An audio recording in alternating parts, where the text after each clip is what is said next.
What is something someone said to you that hit you the hardest? I'm so proud of you. Said to me by my swim coach after I came in last, 5 minutes after everybody else. I realized then that nobody had ever been proud of me before for something I didn't succeed in. Everybody shows pride when you succeed. When you give your best and come up short anyway, having someone still be proud of your effort means the absolute world. I think a lot of people's lives would be different if they had this kind of support. I'm glad your coach gave it to you. You deserved it. A coworker once told me all stress is relative. You have no right to undermine what someone else is going through, no matter how small compared to your stress. I think about it a lot. He was so right. I was young and being an asshole. Something to always keep in mind is that two wildly different causes of stress can produce the same outcome, and just because it was caused by a smaller issue doesn't mean the stress/anxiety/depression is lesser than another's. I wish you could just stop caring what he says. My dad, after I got the umpteenth emotionally manipulative text from my abusive ex-husband, this was over 2 years after our divorce was finalized. My dad doesn't say much on an emotional level. So when he does say something, I know it has deep meaning. I went no contact with my ex and remain so to this day, and I'm a much happier and more serene person for it. Never make fun of someone's laugh because they will be self-conscious about being happy. Very true. In middle school my friends would try and make me laugh cause it was a hiccupy laugh that sounded like a squeaky toy. I finally realized that they weren't making me laugh to make me happy, they were making me laugh so that they could laugh at me. I spent a couple years self-conscious and trying to change my laugh so now the squeaky toy laugh only comes out when I'm not thinking about it. I love you. My grandma always believed in showing love, not saying it. She believed actions spoke louder than words. 4 days before she passed away, she told me she loved me. I was shocked at this, but I told her I loved her too. It was so unlike her. I now realize that maybe she said it because, with how weak she was due to the sickness, she felt like she couldn't show it. I don't know. Maybe I'll never know.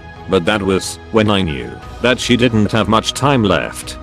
After the birth of my first child at age 17, my aunt told me, "This is your responsibility. This child didn't ask to be here.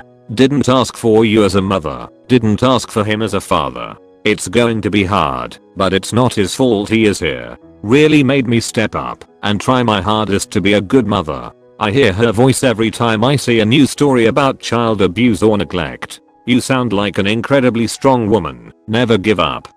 This happened when I was either 6 or 7. Mom, why are you always hugging me? Me, cause you're my mom. Mom, yeah, or you just want to feel my breasts. 20 years later, and that still bothers me, cause that was the first time I ever felt ashamed/dirty, but I couldn't understand why. When I was a little girl, I adored my dad, followed him everywhere, wanted to do everything he did, and I sure tried. He was never great at saying how he felt, but I always remember saying, "I love you, daddy," and he always replied, "I love you, daughter." When I was a preteen, he had no idea what to do with me and backed off hard.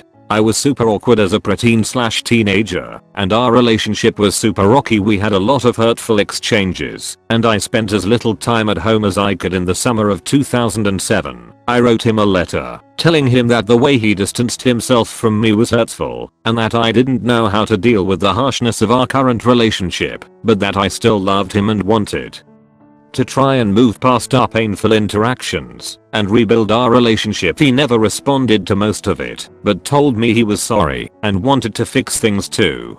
That winter, he was diagnosed with stage 4 cancer. I moved home and took over household things, helping deal with doctors, physical therapists, and eventually hospice. My mom was, understandably, a mess, and I tried hard to hold it together for them. Things were getting bad. He was fading hard. One night I went in to say goodnight to him, and in a wave of nostalgia, I said, "I love you, Daddy." He hadn't spoken all day, his throat was dry, he was on massive doses of morphine, but he still whispered back to me, "I love you, daughter." He slipped into a coma that night and never spoke another word. Edit. Wow. Thank you for the platinum, but especially thank you everyone for all the kind words and understanding. To everyone who is going through this or feels this pain, you're not alone. I'm proud of you and your brother. From my dad. He grew up with a conservative religious military household. Old school mentality of dad works and only is involved in family when it's time to discipline. I was always shy and depressed and hated disappointing him, and it came to a point when I started driving and got my car stuck in snow that I didn't want to tell him about it. When my mom told him, she made it clear his kids were afraid of him and he realized he had become his dad, which he hated. The change has been extreme, from a strict, work yourself to death, hard ass to a family guy. Told me on my wedding day that he was proud of me and my brother because he never heard it from his dad. When I turned 18, I rebelled and became a pretty bad drug addict. It broke my parents' heart. Even after I went to rehab and cleaned up, my dad wouldn't tell me he loved me or that he was proud of me. He's ex-military and grew up with a very hard-ass alcoholic as a father. It wasn't until my husband, fiance at the time, called him before our wedding and told him that all I ever wanted to hear was that he loved me, and that, even though I spent a good chunk of my 20s freaking up, to hear he was proud of me for cleaning up, moving forward in life, and becoming successful. Since that phone call, my dad and I talk every day, and I think we tell each other that we love each other about 4 times before we end up hanging up. Today he told me I was a beautiful mother to my children. I've always held him in the highest regard. I still struggle with alcoholism, but he stays by my side and roots me on.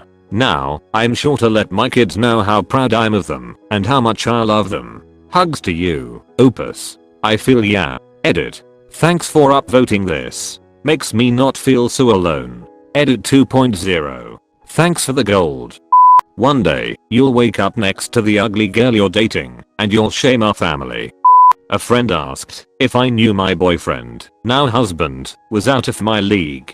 This was many years ago, but since then I have been very aware that I'm lucky that my husband even considered to look at me twice, never mind marry me. Makes me grateful, but I have cripplingly low self-esteem about the way I look or come across to others. Backquote, why is it only the ugly fat girls who like me? Stupid high school boy, after he found out I had a crush on him. Frick you, Mike. You fat or something. I had this dream of being strong. I'm a girl. People thought that was stupid. I noticed I started to get a little bit of a stronger muscle on my arm. So at primary, I pulled up my jumper sleeve and flexed my arm. My friend laughed and said, that's just your jacket pushing fat into your arm. You fat or something? It stung, kinda crushed my dream. I exercised for 2 things after that: become fit and skinny, and become strong. Give me the keys to your house, the key to your car, your debit card, your credit card, and the password to your bank account, because that's what I'm doing to you. There is no safety net in this job, because I'm the safety net. My current boss, perfectly distilling the anxiety small business owners have about running their business. He has a profitable company, but one that can be hamstrung by people making small careless mistakes. It plays in my head a lot at work, as a reminder that if I frick up, I'm directly impacting a person as opposed to some amorphous company or shareholders or whatever. You have no idea what depression is. Stop asking me for help. It's not my job. Both of those are from my former best friends, and now I don't talk about what I'm going through.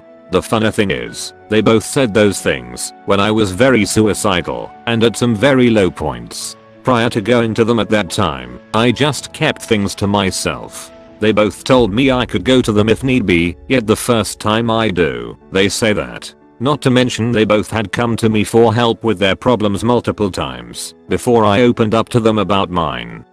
Don't burn yourself to keep someone else warm. This has become my new quote, because I had become the stress ball for several individuals. I didn't mind, but when you realize some don't care, it gets you down.